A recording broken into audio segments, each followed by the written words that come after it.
On MorningLine, thanks for joining us. This is Holly Ladd. I'm Nick Barris. We're talking, as you see on the screen, healthy lifestyles. She's a health coach covering a lot of different, aspects of this morning. 737-7587. And Priscilla is up next. Let's go to Priscilla. Priscilla, good morning. Good morning. How are you? Hi, Priscilla. What's on your mind? No, we was just talking about a positive attitude about losing weight. Yeah. Like I weighed like 201 pounds. And I realized that with that and my health and the family out, I never could say it correctly, and some heart problems and other things, that I had to do something for myself. And first of all, you got to think about how long do you really want to be around on this earth? Absolutely. How long do you want your loved ones to enjoy you while they can? So it means that you got to do something for yourself. You got to go into your inward side and say, why am I eating like this? Because I found out that I was eating out of just stress. And then I realized, too, that what I had to do with my life was to allow things that troubled me to let it go if I couldn't do nothing about it. And if it's people that you're trying to help and they're not trying to help themselves, you have to let them go. So now I have maintained my weight from 201 pounds. Doctor want me to stay at 160, but I prefer 150, but I'll do what he asks me. And exercise, and I have a good home life, and I love my little animal, and people be surprised what an animal can do for you. Yeah. But my thing is, if a person really wants to do something, you got to, again, go inside yourself and see why you need to do this. Because if you love life and you love people and you love the one who gave you life, you will do what you need to do to take care of yourself, because there's no need to have a lot of physical problems that you can't do anything about, but try to take care of yourself and do the best you can and exercise, eat correctly. Now, I love fried fish and I love fried chicken. Yeah. At the same time, I know I can't eat this stuff all the time. Yeah. So my attitude is to stay positive, listen to your doctor, do what they ask you to do, and you will live a better life for yourself and everyone around you. Have a nice day, and thank you so much. Thank you, Priscilla. Absolutely. I couldn't agree with her more. And the way she came to that decision, you have to think about it. And that's a good way to think about it. Your family, who's around you, coming to the conclusion. Someone like her comes to that, and others, maybe that's where they decide to make the changes, contact someone like you, because you don't always know where to start. I mean, that's what I'm saying. Some people can do it on their own. Other people need assistance. Right, and that's why we're here. And thank you, Priscilla. That was just beautiful. Yeah, she's awesome. I mean, that's the thing that we do is, if your motivator for losing weight or being healthy is external, or like I want to fit in a bathing suit, or I'm going to a reunion and I want to look good, it's not going to last. It's not going to sustain you. It's not going to be a motivator for life. It's a motivator for that thing. You're going to lose weight. You're going to look good at the reunion. You're going to come home, and then you're going to go back to your old ways.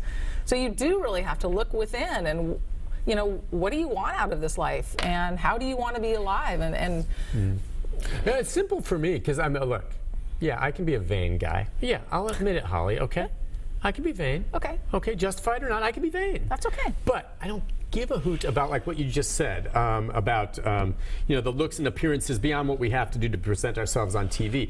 But it's how you feel is the whole key for anyone. And some people can be living an unhealthy lifestyle and still, for the time being, feel well. Here's the thing: it's going to catch up with you. It's going to get you. Sooner or later. But it's all that's what usually what I would think gets most people's attention, aside from those quick crash diets because of a wedding or a party or a reunion you're going through, is that I'm just tired of feeling lousy. And like you said earlier about the new resolution that hit with me is, I want to feel better, to have more energy, get better sleep, all that kind of stuff in the next year. I think those are all reasonable goals, and who wouldn't want that? Right. And I love what Priscilla said about positivity. Be positive. There's so much good stuff out there, and it's so easy to get mired in.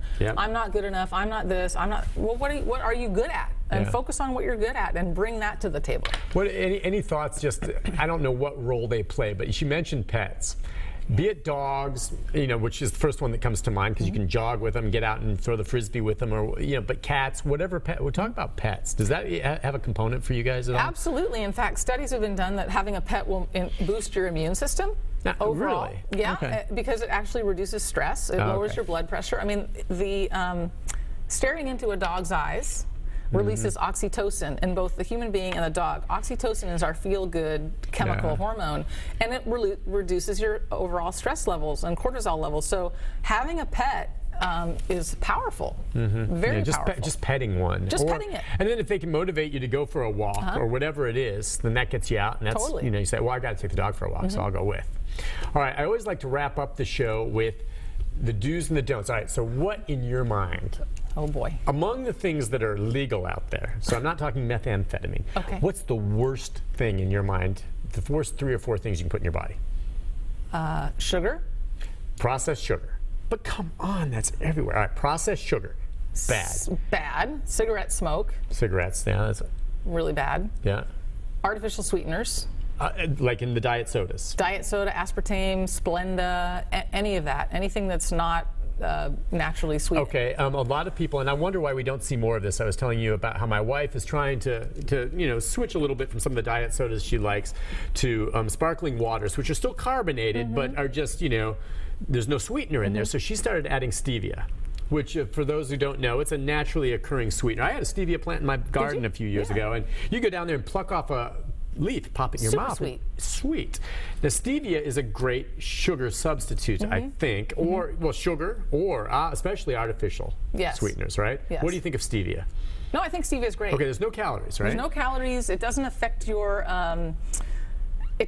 hormone system like artificial sweeteners do. For some reason, it's a slower absorption into your body, and it's 100% natural. And like anything, you say get the least processing as possible, correct? All right, so stevia, I buy some of the larger amounts for my smoothie. I put a tablespoon in that's powdered, which you're right. I'm sure that's more processed. You would say get the drops if you can. That's what I'll switch to. Right, you want to get like the green or the brown stevia, or there's a company called Sweet Leaf that does make powdered stevia that hasn't been ultra refined and processed, because they put it through a bleaching process, and there's chemicals within. Why do they do that? Why? I would think it's cheaper just to give you the raw stuff. Do they do that for appearance purposes? Probably. Because Americans like to see a nice white powder? Probably. Gosh, that's annoying. Yeah. Let's take a call from Mary real quick before I let you finish that list. Mary, good morning. Hi, good morning. Thank you for taking my call. Sure. I have a question. I have rheumatoid arthritis. I was kind of on remission, if you want to call it, for the last 2 years, but I have a flare-up now. And I'm switching medications, and, well, it can be extremely painful. Absolutely. So I'm pretty much in pain 24/7, but I don't want to take pain medication because most of them are narcotics or, naproxen, which can really, damage your liver in the long term. So I was wondering if Holly has any recommendations of things that I can do naturally to relieve that pain. I started doing yoga. I cannot do a lot of the things. I can just do maybe 4 or 5 poses because that's what my body can handle at the moment. But if you have any other recommendations of things that I can do to relieve that pain so I don't have to do all of those medications. Great. Awesome. Question. What do you think? I don't have an automatic pain reliever, immediate pain reliever. But I think what you have to look at with autoimmune is your diet. So again, you need to know do not eat gluten at all costs, at all. I mean, that is something you have to avoid 100%. It's very associated with any autoimmune disease. You also want to look at other food sensitivities. So like we discussed earlier, whether you might be sensitive to corn, dairy, soy. That's the list. Corn, soy, dairy, gluten, sugars. Sugar. I wouldn't eat any refined sugar as well. It's a slow process, and you can reverse it. I mean, you can permanently reverse it. You have to look at your stress levels. Are you managing your stress properly? Are you overstressed? It's great that you're trying to do yoga, maybe just walk. And also, again, the gut health, because it's highly tied to autoimmune diseases. So if you can get your practitioner to run a gut test, a stool test, to test your gut, I would recommend doing that. To find out. And in which case, you can take probiotic tablets, right? Things like this that bring...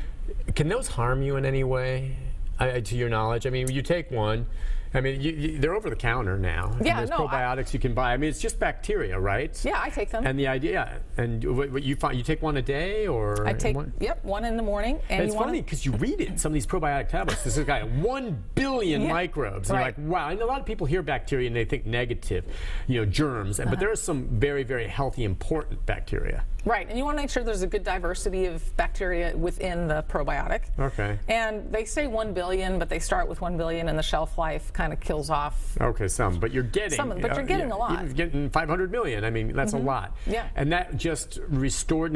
I always wonder when you take meds like that, if it ends up, you take something and your body then becomes dependent on the supplement you're taking instead of providing for itself. Do you know what I mean? Now, I don't know if that applies in probiotics, but well, once your gut health has been depleted through overuse of antibiotics, through a sterile lifestyle, through so many antacids and Advil and all that sort of stuff, you sort of need to stay on a probiotic regime. Unless you're eating a ton of fermented foods, sauerkraut, yogurt, kimchi, all that sort of stuff. I like all that stuff. I do too. I like strong flavored foods. By the way, so do you eat corn at all? Oh yeah, not a lot. I mean, will you have a corn chip with I'll have a non-GMO organic corn chip. With guacamole or something. Would you have corn on the cob? Yeah. Okay, so corn, because that's the thing. I don't have a corn sensitivity. Oh, you don't? Okay. No. All right, so corn, soy could be a sensitivity, dairy, gluten, sugars. But if you're not sure, try maybe all of those one at a time, cut them out, and then go back on them slowly one at a time and see how you feel. Yep, cut them all out, and then add one back in every 3 days and see how you feel. The trickiest one probably to eliminate would be corn and gluten. Corn is sugars are tough, but corn is tough because it's everywhere. Yeah. It's hidden, and gluten is hidden everywhere. Yeah. Caramel color has gluten in it. All right, and real quick, do you think it's better to eat your vegetables raw or to cook them a little bit? Or does it depend on the vegetable? It depends on the person and the vegetable. Okay, I know tomatoes, which is actually a fruit, but I mean a tomato, supposedly if you cook it, make a sauce, releases lycopene, which is better for you as opposed to a raw one. Other question. Yes. Is it better to work out in the morning? Someone told me that you burn more calories if you work out after you get up in the morning than you do later in the day. Does that make sense to you? I don't think that's true, but I do think that if you work out first thing in the morning, it boosts your metabolism, and it gets you to eat more early in the day, and then eat less later on in the day. And also working out later in the day can affect your sleep. So yeah. I do think there's a benefit to working out early in the morning. I don't think that you're burning more calories. I definitely have more energy early in the morning. I usually, after a day working here, I cannot go to the gym and work out. Now, if I push my way through it, depending on what I'm doing, I'll feel better later. But I'm just so spent. I just don't have the energy to do it throughout the day. Awesome. Holly, thank you so much for coming on, and we'll see you again. Have a Happy New Year, Merry Christmas, and all of that. And I hope we gave some people some ideas. It's never too late to start. I don't care how old you are, how you feel, whatever. Look, I'm going to start yoga, and I can't stretch worth a crud, but I'm going to get there. Awesome. I'm going to touch my toes one of these days. Awesome. Thank you for coming on. We'll take a break. Have a programming note right after this, everyone. Stay with us.